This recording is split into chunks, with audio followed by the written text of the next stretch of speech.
This is the 23rd talk in the collection, and it's called Just Do It.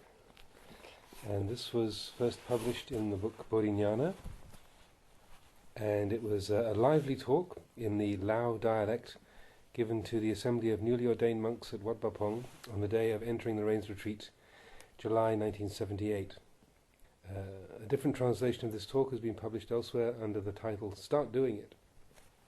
So this was just a few days after I was ordained as a novice. I wasn't there at this talk, but it was just after that time. And it was translated by Sister Kamphar, American precept nun who was living in Thailand at Wat Pah at that time. Just do it. Just keep breathing in and out like this. Don't be interested in anything else. It doesn't matter even if someone is standing on their head with their arse in the air. Don't pay it any attention. Just stay with the in-breath and the out-breath. Concentrate your awareness on the breath. Just keep doing it. Don't take up anything else. There's no need to think about gaining things. Don't take up anything at all. Simply know the in-breath and the out-breath, the in-breath and the out-breath. Bud on the in-breath, Do on the out-breath. Just stay with the breath in this way until you are aware of the in-breath and aware of the out-breath, aware of the in-breath and aware of the out-breath. Be aware in this way until the mind is peaceful, without irritation, without agitation, merely the breath going out and coming in. Let your mind remain in this state. You don't need a goal yet. This state is the first stage of practice. If the mind is at ease, if it's at peace, it'll be naturally aware. As you keep doing it, the breath diminishes, becomes softer. The body becomes pliable. The mind becomes pliable. It's a natural process. Sitting is comfortable. You're not dull, you don't nod, you're not sleepy. The mind has a natural fluency about whatever it does. It's still, it's at peace. And then when you leave the samadhi, you say to yourself, wow, what was that? You recall the peace that you've just experienced, and you never forget it. The things which follow along with us are called sati, the power of recollection, and sampajanya, self-awareness. Whatever we do or say, wherever we go, on alms round or wherever, in eating the meal, washing our alms bowl, then be aware of what it's all about. Be constantly mindful. Follow the mind. When you're practicing walking meditation, chankama, have a walking path, say from one tree to another, about 50 feet in length. Walking chankama is the same as sitting meditation. Focus your awareness. Now I'm going to put forth effort. With strong recollection and self-awareness, I'm going to pacify my mind. The object of concentration depends on the person. Find what suits you. Some people spread metta to all sentient beings, and then, leading with their right foot, walk at a normal pace, using the mantra Buddho in conjunction with the walking, continually being aware of that object. If the mind becomes agitated, stop, calm the mind, and then resume walking, constantly self-aware. Aware at the beginning of the path, aware at every stage of the path, the beginning, the middle, and the end. Make this knowing continuous. This is a method focusing on walking, chankama. Walking chankama means walking to and fro. It's not easy. Some people see us walking up and down and think we're crazy. They don't realize that walking chankama gives rise to great wisdom. Walking to and fro. If you're tired, then stand and still your mind. Focus on making the breath comfortable. When it's reasonably comfortable, then switch the attention to walking again. The postures change by themselves. Standing, walking, sitting, lying down, they change. We can't just sit all the time, stand all the time, or lie down all the time. Because we have to spend our time with these different postures, make all 4 postures beneficial. This is the action. We just keep doing it. It's not easy. To make it easy to visualize, take this glass and set it down here for 2 minutes. When the 2 minutes are up, then move it over there for 2 minutes. Then just move it over here for 2 more minutes. Keep doing that. Do it again and again until you start to suffer, until you doubt, until wisdom arises. What am I thinking about? Lifting a glass backwards and forwards like a madman. The mind will think in its habitual way according to the phenomena. It doesn't matter what anyone says, just keep lifting that glass every 2 minutes. Okay, don't daydream, not 5 minutes. As soon as 2 minutes are up, then move it over here. Focus on that.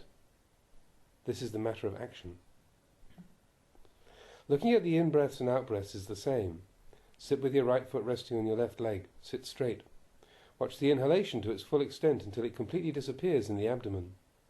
When the inhalation is complete, then allow the breath out until the lungs are empty. Don't force it. It doesn't matter how long or short or soft the breath is. Let it be just right for you. Sit and watch the inhalation and the exhalation. Make yourself comfortable with that. Don't allow your mind to get lost. If it gets lost, then stop. Look to see where it has got to, why it's not following the breath. Go after it and bring it back. Get it to stay with the breath, and, without doubt, one day you will see the reward. Just keep doing it. Do it as if you won't gain anything, as if nothing will happen, as if you don't know who's doing it, but keep doing it anyway. Like rice in the barn. You take it out and sow it in the fields, as if you were throwing it away. You sow it throughout the fields without being interested in it, and yet it sprouts. Rice plants grow up. You transplant it and you got sweet green rice. That's what it's about. This is the same. Just sit there. Sometimes you might think, why am I watching the breath so intently? Even if I didn't watch it, it would still keep going in and out. Well, you'll always find something to think about. That's a view. It's an expression of the mind. Forget it. Keep trying over and over again and make the mind peaceful. Once the mind is at peace, the breath will diminish. The body will become relaxed. The mind will become subtle. They'll be in a state of balance until it'll seem as if there's no breath, but nothing happens to you. When you reach this point, don't panic, don't get up and run out because you think you've stopped breathing. It just means that your mind is at peace. You don't have to do anything. Just sit there and look at whatever is present. Sometimes you may wonder, hey, am I breathing? This is the same mistake. It's the thinking mind.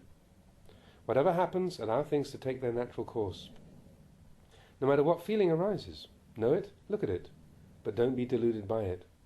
Keep doing it, keep doing it. Do it often. After the meal, air your robe on a line and get straight out onto the walking meditation path. Keep thinking, Buddho, Buddho. Think it all the time that you're walking. Concentrate on the word Buddho as you walk. Wear the path down. Wear it down until it's a trench and it's halfway up your calves, or up to your knees. Just keep walking. It's not just strolling along in a perfunctory way, thinking about this and that for a length of the path, then going up to your hut and looking at your sleeping mat thinking, how inviting. Then lying down and snoring away like a pig. If you do that, you won't get anything from the practice at all. Keep doing it until you're fed up, and then see how far that laziness goes. Keep looking until you come to the end of laziness. Whatever it is you experience, you have to go all the way through it before you overcome it. It's not as if you can just repeat the word peace to yourself, and then as soon as you sit, you expect peace will arise, just like the click of a switch. And when it doesn't, you give up. Lazy. If that's the case, you'll never be peaceful. It's easy to talk about and hard to do. It's like the monks who are thinking of disrobing, saying, rice farming doesn't seem so difficult to me. I'd be better off as a rice farmer. They start farming without knowing about cows or buffaloes, harrows or ploughs, nothing at all. They find out that when you talk about farming it sounds easy, but when you actually try it, you get to know exactly what the difficulties are. Everyone would like to search for peace in that way. Actually, peace does lie right there, but you don't know it yet. You can follow after it, you can talk about it as much as you like, but you don't know what it is. So, do it. Follow it until you know the pace with the breath. Follow it until you know in pace with the breath, concentrating on the breath using the mantra Buddho. Just that much. Don't let the mind wander off anywhere else. At this time, have this knowing. Do this. Study just this much.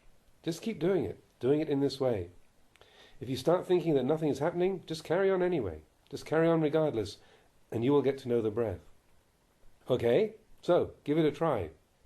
If you sit in this way and the mind gets the hang of it, the mind will reach an optimum, a just right state. When the mind is peaceful, the self-awareness arises naturally.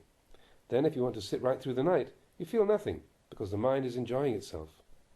When you get this far, when you're good at it, then you might find that you want to give Dhamma talks to your friends until the cows come home. That's how it is sometimes. It's like the time when poor Sang was still a postulant. One night he'd been walking Chankama and then began to sit. His mind became lucid and sharp. He wanted to expound the Dhamma. He couldn't stop. I heard the sound of someone teaching over in that bamboo grove, really belting it out. I thought, is that someone giving a Dhamma talk? Or is it the sound of someone complaining about something? It didn't stop. So I got my flashlight and went over to have a look. I was right. There in the bamboo grove, sitting cross-legged in the light of a lantern, was Po Sang, talking so fast I couldn't keep up. So I called out to him, Po Sang, have you gone crazy? He said, I don't know what it is. I just want to talk the Dhamma. I sit down and I've got to talk. I walk and I've got to talk. I just got to expound the Dhamma all the time. I don't know where it's going to end. I thought to myself, when people practice the Dhamma, there's no limit to the things that can happen. So, keep doing it. Don't stop. Don't follow your moods. Go against the grain. Practice when you feel lazy and practice when you feel diligent. Practice when you're sitting and practice when you're walking. When you lie down, focus on your breathing and tell yourself, I will not indulge in the pleasure of lying down. Teach your heart in this way. Get up as soon as you awaken and carry on putting forth effort. Eating, tell yourself, I eat this food not with craving, but as medicine to sustain my body for a day and a night, only in order that I may continue my practice. When you lie down, teach your mind. When you eat, teach your mind. Maintain that attitude constantly. If you're going to stand up, then be aware of that. If you're going to lie down, then be aware of that. Whatever you do, be aware. When you lie down, lie on your right side and focus on the breath, using the mantra Buddho until you fall asleep. Then when you wake up, it's as if Buddho has been there all the time. It's not been interrupted. For peace to arise, there needs to be mindfulness all the time. Don't go looking at other people. Don't be interested in other people's affairs. Just be interested in your own affairs. When you do sitting meditation, sit straight. Don't lean your head too far back or too far forwards. Keep a balanced, just right posture, like a Buddha image. Then your mind will be bright and clear. Endure. For as long as you can, endure for as long as you can before changing your posture. If it hurts, let it hurt. Don't be in a hurry to change your position. Don't think to yourself, oh, it's too much. Take a rest. Patiently endure until the pain has reached a peak. Then, endure some more. Endure. Endure until you can't keep up the mantra Buddho. Then take the point where it hurts as your object. Oh, pain, pain. Oh, real pain. You can make the pain your meditation object rather than Buddho. Focus on it continuously. Keep sitting. When the pain has reached its limit, see what happens. The Buddha said that pain arises by itself and disappears by itself. Let it die. Don't give up. Sometimes you may break out in a sweat, big beads, as large as corn kernels rolling down your chest. But when you've passed through painful feeling once, then you'll know all about it. Keep doing it. Don't push yourself too much. Just keep steadily practicing. Be aware while you're eating. You chew and swallow. Where does the food go to? Know what foods agree with you and what foods disagree. Try gauging the amount of food. As you eat, keep looking, and when you think that after another 5 mouthfuls you'll be full, stop and drink some water, and you will have eaten just the right amount. Try it. See whether or not you can do it. But that's not the way we usually do it, is it? When we feel full, we take another 5 mouthfuls. That's what the mind tells us. It doesn't know how to teach itself. The Buddha told us to keep watching as we eat. Stop 5 mouthfuls before you're full and drink some water and it'll be just right. If you sit or walk afterwards, then you won't feel heavy. Your meditation will improve. But we don't want to do it. We're full up and we take another 5 mouthfuls. That's the way that craving and defilement is. It goes a different way from the teachings of the Buddha. Someone who lacks a genuine wish to train their minds will be unable to do it. Keep watching your mind. Be vigilant with sleep. Your success will depend upon being aware of the skillful means. Sometimes the time you go to sleep may vary. Some nights you have an early night, other times a late night. But try practicing like this. Whatever time you go to sleep, just sleep at one stretch. As soon as you wake up, get up immediately. Don't go back to sleep. Whether you sleep a lot or a little, just sleep at one stretch. Make a resolution that as soon as you wake up, even if you haven't had enough sleep, you'll get up. Wash your face and then start to walk chankama, or sit meditation. Know how to train yourself in this way. It's not something that you can know through listening to someone else. You will know through training yourself, through practice, through doing it. And so, I tell you to practice. This practice of the heart is difficult. When you're doing sitting meditation, then let your mind have only one object. Let it stay with the in-breath and the out-breath, and your mind will gradually become calm. If your mind is in turmoil, then it'll have many objects. For instance, as soon as you sit, do you think of your home? Some people think of eating Chinese noodles. When you're first ordained, you feel hungry, don't you? You want to eat and drink. You think about all kinds of food. Your mind is going crazy. If that's what's going to happen, then let it. But as soon as you overcome it, then it'll disappear. Do it. Have you ever walked, Chankama? What was it like when you walked? Did your mind wander? If it did, then stop, let it come back. If it wanders off a lot, then don't breathe. Hold your breath until your lungs are about to burst. It'll come back by itself, no matter how bad it is. If it's racing around all over the place, then hold your breath. As your lungs are about to burst, your mind will return. You must energize the mind. Training the mind isn't like training animals. The mind is truly hard to train. Don't be easily discouraged. If you hold your breath, you'll be unable to think of anything, and the mind will run back to you of its own accord. It's like the water in this bottle. When we tip it out slowly, then the water drips out. Drip, drip, drip. But when we tip the bottle up further, the water runs out in a continuous stream, not in separate drops as before. Our mindfulness is similar. If we accelerate our efforts and practice in an even, continuous way, mindfulness will be uninterrupted like a stream of water. No matter whether we're standing, walking, sitting or lying down, that knowledge is uninterrupted, flowing like a stream of water. Our practice of the heart is like this.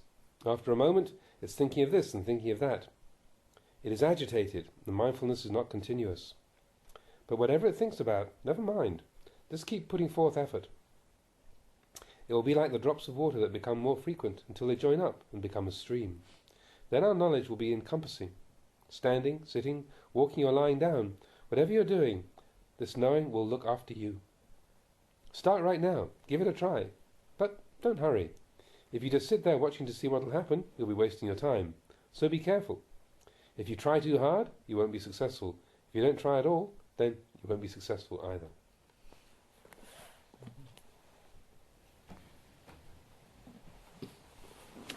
Yeah, well.